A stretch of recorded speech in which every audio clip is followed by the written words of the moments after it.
नमस्कार दोस्तों, हमारे चैनल मोटिवेशनल सतमार्ग स्टोरी में आपका स्वागत है। आज हम आपको छठी मैया की एक सच्ची कहानी सुनाने जा रही हूँ। इस कथा को आप पूरा ज़रूर सुनें। छठी माता आपकी सारी मनोकामना पूर्ण करेगी। बहुत समय पहले की बात है। एक बूढ़ी माता जी थी। उनके एक बेटे और एक बहू थे। वो बूढ़ी माता छठी मैया की परम भक्त थी। वह हर वर्ष छठी माता का व्रत करती थी, किंतु उनकी बहू नए विचारों वाली थी। वह पूजा पाठ में विश्वास नहीं करती थी। एक बार जब बूढ़ी अम्मा छठ मैया का व्रत कर रही थी तो उनकी बहू उन पर हंसने लगी और कहने लगी, अम्मा, दुनिया कहाँ से कहाँ चली गई है और आप इस तरह की अंधविश्वास में भरोसा रखती है। उसकी बातों को बूढ़ी अम्मा पर कोई असर नहीं हुआ, क्योंकि वह छठी मैया की परम भक्त थी। वह तो बस अपनी तैयारियां करती रहीं। फिर बहू बोली, मम्मा, ये तो बस बेकार की बातें हैं। इस उम्र में यदि आप 3 दिन तक भूखी रहोगी तो आप खुद पर ही मुसीबत लाओगी। ऐसा बहू ने कहा।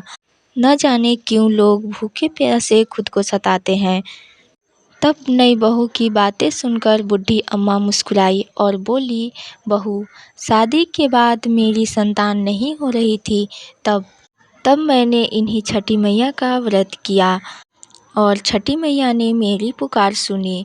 तुम्हारा पति छठी मैया का ही प्रसाद है जो उन्होंने मुझे दिया है। तू भी इस वर्ष छठी मैया का व्रत कर, माता तुम्हारी भी पुकार सुनेगी और तुझे भी संतान देगी। लेकिन नए युग की नई सोच वाली बहू किसी की कहाँ सुनने वाली थी। वह बोली, मैं पूजा पाठ नहीं करने वाली हूँ। मुझे सुंदर और अच्छा पति मिला है। मेरे पास धन है, सारी सुख समृद्धि है। मेरे पास सारी सुख सुविधा है। वह बोली, माँ जी, इस दुनिया में कर्म प्रधान है। बूढ़ी अम्मा के लाख समझाने पर भी बहू पर कोई असर नहीं हुआ। वह नास्तिक थी।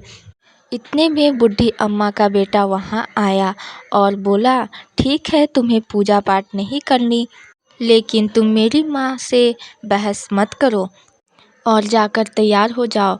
छठी मैया के घाट पर जाने का समय हो गया है।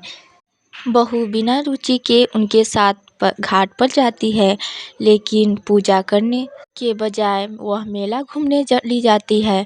कुछ देर बाद उसका पति उसे वहां न देखकर उसे ढूंढने लगता है, तो वह हलवाई के पास स्वादिष्ट पकवानों को खाती हुई नजर आती है। तब उसका पति कहता है, अरे, तुम यहाँ तक आई हो तो थोड़ी देर माँ के साथ बैठो। तब पत्नी झुझलाकर बोली। तब उसने कहा, नहीं, मैं पूजा पाठ में नहीं बैठने वाली, मैं तो मेला घूमूंगी। आप ही करो ये पूजा पाठ। तब उसका पति वहाँ से चला जाता है और वह स्नान करने के लिए जैसे ही नदी में डुबकी लगाता है, वह नदी में डूब जाता है। वह डूबते डूबते जोर जोर से चीखने लगता है, लेकिन किसी को उसकी आवाज़ नहीं आती। जैसे ही बूढ़ी अम्मा को पता चला कि उसका बेटा डूब गया है, वह जोर जोर से रोने लगी और छठी मैया से बोली, हे माता, मुझसे तेरी भक्ति में कौन कमी रह गई जो आपने आज मेरे बेटे को मुझसे छीन लिया। बोलो माता, मुझसे ऐसी कौन सी भूल हो गई। हम तो घाट पर आपकी पूजा करने आए थे। वह बोली, हे माता, मुझसे जाने अनजाने में कोई भूल हुई हो तो उसकी सज़ा आप मेरे बेटे को मत दो।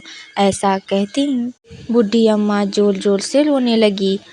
उधर पूरे मेले में शोर मचा कि घाट पर एक व्यक्ति डूब गया है। सुनकर बहू दौड़ी दौड़ी आई और देखती है कि उसकी सास रो रही है, उसका पति डूब गया है। उसे सदमा लग जाता है और जोर जोर से चीखती हुई कहती है, अम्मा, मैंने आपसे पहले ही कहा था कि ये छठ व्रत की चक्कर में मत पड़ो। यह सब ढोंग है, अंधविश्वास है। और देखो, आज मेरा पति मुझसे दूर चला गया।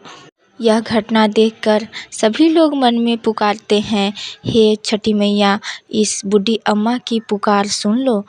छठी मैया तो है ही दयालु, वह अपने भक्तों को कभी निराश नहीं करती। इधर पुत्र वियोग में बूढ़ी अम्मा जैसे ही अपनी जान देने के लिए नदी में कूदने जाती है, नदी में से एक लहर उठती है। उसी लहर में से बूढ़ी अम्मा का बेटा बाहर आ जाता है। यह देख सभी लोगों की आंखें खुली की खुली रह जाती है।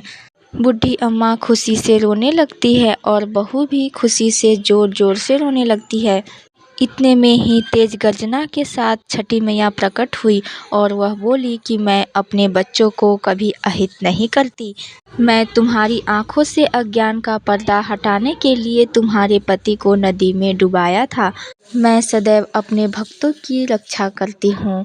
इस कलयुग में जो भी व्यक्ति मेरी पूजा करता है, उनकी सारी मनोकामना पूर्ण करती हूँ। यह कहकर छठी मैया अंतर्ध्यान हो गई और घाट पर सभी लोगों ने छठी मैया की जय जयकार करने लगे। दोस्तों, यह कथा आपको कैसी लगी हमें ज़रूर बताएं। अच्छी लगी हो तो इसे लाइक और शेयर करें।